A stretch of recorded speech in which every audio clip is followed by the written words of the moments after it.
ब्रेकनंतर आपल्या सगळ्यांचं पुन्हा एकदा स्वागत। पुढची महत्त्वाची बातमी आपण पाहूयात। बोगस बियाणे प्रकरणासंदर्भात आता 75 गुन्ह्यांची नोंद करण्यात आली। पश्चिम विदर्भामध्ये 13 विविध कंपन्यांवर गुन्हे दाखल करण्यात आलेले आहेत, तर 12,000 शेतकऱ्यांच्या कृषी विभागाकडे तक्रारी आलेल्या होत्या आणि त्या अंतर्गत आता गुन्ह्यांची नोंद केली जाते। तर पश्चिम विदर्भामध्ये 13 विविध कंपन्यांवर आता गुन्हे दाखल करण्यात आलेले आहेत। बोगस बियाणे प्रकरणी 75 एफआयआर दाखल झालेले आहेत।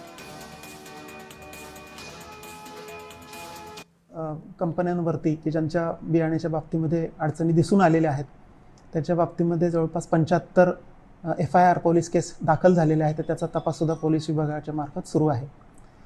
त्याचबरोबरीने अशा कंपन्यांचे उत्पादन परवाने रद्द करण्याच्या बाबतीमध्ये, निलंबित करण्याच्या बाबतीमध्ये सुद्धा संबंधित जिल्ह्याच्या अधिकाऱ्यांनी हे जिल्हा अधीक्षक कृषी अधिकारी यांनी कृषी आयुक्तालयाकडे प्रस्ताव हे सादर केलेले आहेत। या ज्या तक्रारी येत आहेत ह्या तक्रारींचा फ्लो मागच्या काही दिवसांमध्ये वाढलेला आहे। जवळपास 12,000च्या आसपास तक्रारी आलेल्या आहेत।